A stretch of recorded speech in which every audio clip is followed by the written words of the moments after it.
Right guys, welcome back to a video straight after my other one. But you don't know that, unless you just look at the t-shirt and you're like, you had that in your last video. That's because I'm doing this one straight away. But yeah, this is a new system, as you can see, Xbox 360. Now, a lot of you who have been subscribed to me for a long time, you know, going back a couple of years, will know that I've always been a big fan of the 360. But then also similarly reached a point, I guess, around about a year ago, give or take, where I lost a bit of interest in 360. I don't really know why. I think, you know, hindsight's a wonderful thing, but I still don't really know why in hindsight. But I think it may have been a combination of things, really. I mean, obviously, with a lot of my friends that I'd had in the UK, I wasn't really getting to play with them a lot because of the time difference between the UK and America. And, you know, when I was, like, finishing work here, you know, it was like the early hours of the morning there, no one was ever really online. And, you know, obviously, admittedly, I've met a lot of people in America since, so I've got like my American friends to play with. But I wanted also to play with friends back in the UK, and they were never really online, like I say, as a result. So I kind of stopped playing the 360, got a little bit bored of it. And on top of that, I'd always felt sorry for the PlayStation 3, because back then, it may have changed, arguably, but certainly back then anyway, you know, it was definitely second best.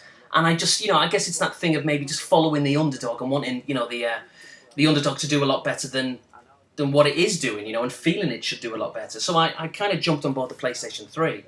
And the one thing I've realised is they're both amazing computers, I've done it again, they're both amazing consoles, but I have to personally, it's just a personal thing, I have to have them both, because otherwise I just feel as if I'm missing something by not having a 360. And similarly, if I got rid of this, I'd definitely miss the PlayStation 3. Now, one of the reasons, I guess, has just come back to me, actually, why, even though I love the PlayStation 3, one of the things that really, I guess I can put this bloody thing down now rather than keep holding it. One of the things that really annoys me about the PlayStation 3, and I'll just touch upon this briefly because it's a 360 video, but it's the installation times. And I am fed up to the back teeth of just, you know, looking on my shelf like behind me and thinking, do you know what, I fancy a game of Little Big Planet, for example, and I haven't put it on for, say, 4 months, and I'll put it on, and I'll be greeted with an installation update, you know, menu screen, which will probably take 40 minutes, by which time, you know, when it's finally done, I don't want to play it anymore, because I just like the moment's gone.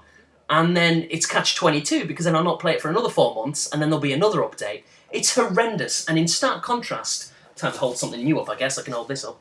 In stark contrast, this does everything in literally seconds, and I've really missed that, I really have. Now, it's not been that long since I've had a 360, I still had one up until Christmas, but I wasn't really using it that much. But in hindsight, again, very hastily kind of sold it. But it was the old model, and one of the reasons, again, why I sold it was the fact that it was an Xbox Elite, and I'd had it, you know, since it came out, brand new and all the rest of it, and it was just starting to sort of show its age a little bit. It would freeze occasionally. It wasn't broken by any means. I wasn't like selling something on to someone that I knew was broken. It wasn't, you know, but it was just starting to show its age a little bit, and I thought, well, I don't want this to conk out on me, let's get rid of it. So I'm really pleased to get this, and I really do like this new design. I know it's been out a long time, but, you know, it's the first time I've seen it in person. Really slick and sleek, and yeah, everything about it, even the back connections, look really nice, and really enjoying it. The old wireless control, of course, still with the sticker on. I think last time I had one of these, I thought, I wonder how long it can be before I keep that sticker on. And it was on probably about 3 months before it started to peel away, and then it just became a hindrance. So I took it off. But anyway, this comes, as you can see, with the 250 gig hard drive. Now, the one I was gonna get, because, you know, I thought, well, let's save a bit of money. I was gonna get the 4 gig hard drive, and I thought, well, that's not really gonna work. But I do still have a 20 gig hard drive going back from 4 or 5 years ago.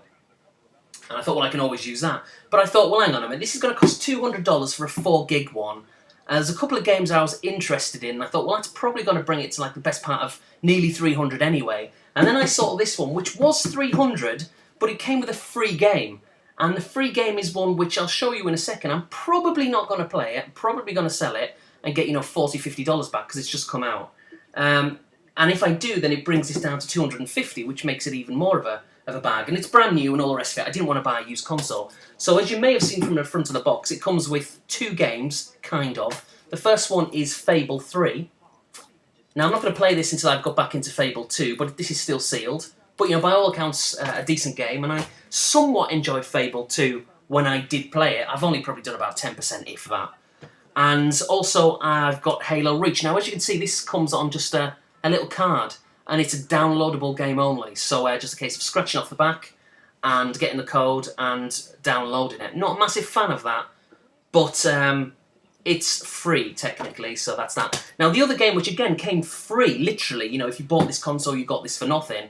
It's a game which has just came out. It's a third one in the series. You're probably aware of what it is already. It's Mass Effect 3, still sealed, not touched it. Probably not going to, like I say, because I've not even played Mass Effect 1 or 2. And I'm thinking the best thing to do maybe to play them first, although apparently some people say they're not great. I know some people love them as well. It depends which side of the fence you come on.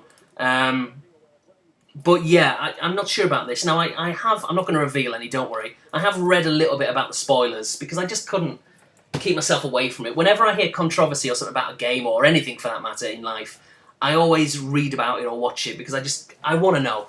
Well, I don't want to know, but I do, you know what I mean? So I know what happens in the ending, sort of. I've watched a few videos, but I've flicked through. I haven't watched it all, just like skip bits, you know, every few seconds, just to get the general gist of what's going on. And, you know, I'm not going to comment on it, what I think or anything like that. I don't want to ruin it for anyone else. But it didn't really make any sense to me anyway, because I've never played a Mass Effect game. So it didn't make any difference whether it's controversial or not. But I have heard, again, this is not a spoiler, but I did hear that they're thinking, apparently, or that at least some fans are demanding, that they remake the ending. And some people say, well, that's ridiculous, why would you want to do that? Because obviously some people like the ending, others don't. I guess you're never going to please everyone, are you? Unless it's a spectacularly stupid ending in the context, which I don't know because I've never played the games, then, yeah, maybe they should remake it, but then that's silly, isn't it? I don't know. I'm very much on the fence again, because I'm not a massive, well, not at all, Mass Effect fan. Massive Mass Effect, that's a good one. So yeah, technically it came free with this, as you can see, like I keep saying, still sealed. I'm probably not going to play it, but I am really looking forward to getting back into the 360 again. And I've got some games here, conveniently, lying on the side. Halo 3 ODST, which I have started to play, and it's alright. It's alright. I'm not liking it as much as I thought, because I thought it would be like Reach. Obviously this came out before Reach, but there isn't a sprint in this, unless I've just completely not found out how you do it yet. But like Halo 3, there isn't a sprint button, so it does feel very cumbersome and a bit slow-paced. And yeah, it's a lot of people have referred to this as like kind of Halo 3.5, if you like, or Halo 3.25, whichever way you want to look at it. A stopgap, I guess, between Halo 3 and Reach. And Halo 4's due out next year as well, isn't it? Or is it this year? Too many Halos.